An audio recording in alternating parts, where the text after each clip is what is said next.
ሰላም እንዴት ናችሁ? እንኳን ደህና መጣችሁ። ቻናሉን ሰብስክራይብ በማድረግ ጀምሩ። ዛሬ ስለ ራስ መውደድ ነው የምናየው። ራስ መውደድ ጥቅም አለው ወይስ ጥቅም የለውም? አስፈላጊ ነው ወይስ አስፈላጊ አይደለም የሚለው እናያለን። ራሳችንን ስንወድ ምን ያክል ጥቅም አለን? ወይስ ደግሞ ራስን አትጣ እንጂ ያጣ ሁሉ ታገኛለህ? ራሱን ያጣ ሰው፣ ራሱን የጎዳ ሰው ምንም ቢያገኘውም ደስተኛ ሊሆን አይችልም በህይወት ውስጥ። ስለዚህ ራስን መውደድ ደግሞ ምን ያክል ጥቅሞች አሉ? አንደኛ የውስጥ ሰላም ያመጣል። በትንሽዬ ሰላም የፈለግከውን አይነት ውስጥ ሰላም ካገኘ የውጭ ነገሮች አንተ ሊረብሹ አይችሉም። ለምን? ሁሌ አንተ ከራስ ጋር ሰላም ከሆንክ ማለት ነው።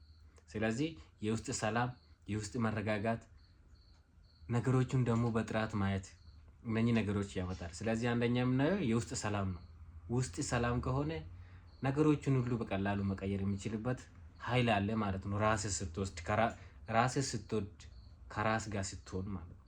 ሁለተኛ ውሳኔዎቹ ይጠናከራሉ። አንድ ሰው ራሱን ከወደደ ከራሱ ጋር ሰላም ከሆነ የሚወስነው ውሳኔዎች ሁሉ በጣም ጠንካራ እንዲሁም ደግሞ ትክክለኛ ውሳኔዎችን ይወስናል። ለምን? ከራሱ ጋር ረብሻ የሚገጥምና ከራሱ ጋር ሁሌ ረብሻ ያለው ሰው በምንም ነገሮች ሁሉ አይረበሽም።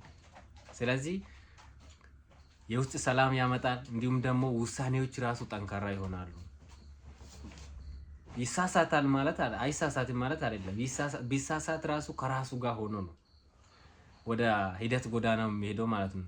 ሌላ ደግሞ ጤናማ ግንኙነት ይገነባል።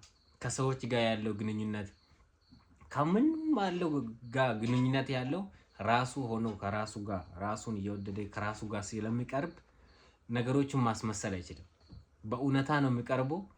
ያንን እውነታውን ደግሞ ጤናማ ግንኙነት ከሰዎች ጋር ያደርጋል።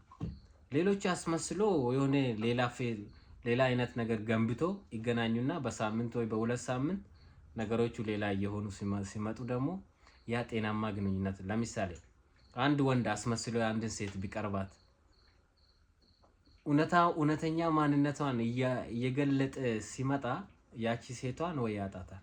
አንተ እንዲህ ነበርክ እንዴ? በፊት ደህና አልነበርክም እንዴ? በፊት ደህና ልጅ አልነበርክም እንዴ እንደማለት ድረስ ይሄዳል ማለት። ስለዚህ ራሱን ያልወደደ ሰው ሌላ ሰው ሊወድ አይችልም። ጤናማ ግንኙነትም ደግሞ ከሰዎች ጋር ሊያደርግ ስለማይችል ማለት ነው። ስለዚህ ራስ መውደድ ጤናማ ግንኙነት ከሰዎች ጋር እንዲኖረን ያደርጋል ማለት ነው። ሌላ ደግሞ እምነት ያሳድጋል፣ ወይ ደግሞ በራሳችን መተማመን እያደገ ይመጣል። ለምን? ራስ ስትወድ ከራስ ጋር ስትሆን የምትወስኑ ውሳኔዎች ልክ ናቸው። ጤናማ ግንኙነት ከሰዎች ጋር አለ። ስለዚህ ኮንፊደንስ ራሱ እየጨመረ ይመጣል። ምንም አንተ መጥቶ ሊያንገዳግድ አይችልም። ወይ ደግሞ የምትፈራ የሚያሳፍር ነገሮችን አታረጉም ማለት ነው። ስለዚህ አምስተኛ ደግሞ ከውድቀት በፍጥነት ከወደክ ራሱ በፍጥነት መነሳት ኃይል ታገኛለህ። ለምን? ራስህ ስለምትወድ ራስን የማይሆን ቦታ ራስን ማስቀመጥ ስለማትፈልግ ከወደክ ራሱ የወደክበት ቦታ በፍጥነት ትነሳና ወደ ትልቁ ስኬት ወደ ትልቁ ለውጥ ለመሄድ ራሱ ጎዳናው መንገዱን ትጀምራለህ እንጂ በቃ ለኔ ለኔ ስኬትና ለኔ ውድቀት በቃ የለመድኩት ነገር ነው ብለህ ወደ አንተ ማይሆን ቦታ አትቀመጥና። ራሱን የሚወድ ሰው ከምንም አይነት ውስጥ መውጣት ይችላል። ራስን ከወደድክ ከሰው ጋር ከተጣላ ያ ሰው በፊት አንተ ራስን ነው የምታስቀድመው። ስለዚህ አንድ እናትም የሆነ እሳት እኩል ልጅና እናቱ እኩል ቢቃጠሉ የራሷን ታራክፍና ልጁን ከእሳት ውስጥ ለማውጣት ትሮጣለች። ስለዚህ ራስን አድን ነው። ስለዚህ ራስን ስትወድ እነኚህ አምስቱ ነገሮች ራስ ላይ ካየ ራስን እየወደድክ ነው ማለት ነው። ራስን ማትወድ ከሆነ ግን ነገሮችን ሁሉ ራስንም ማጣት በጣም ተገቢ አይደለም። ራስን አግኝተህ ራስን ወደህ ግን ነገሮች ሁሉ ማግኘት ትችላለህ ማለት ነው።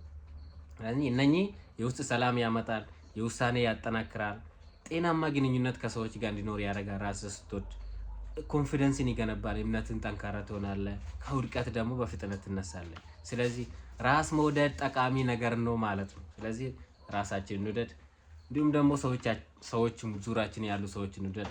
እኔም ወዳቸዋለሁ። ቻናሉን ሰብስክራይብ አድርጉ። አመሰግናለሁ።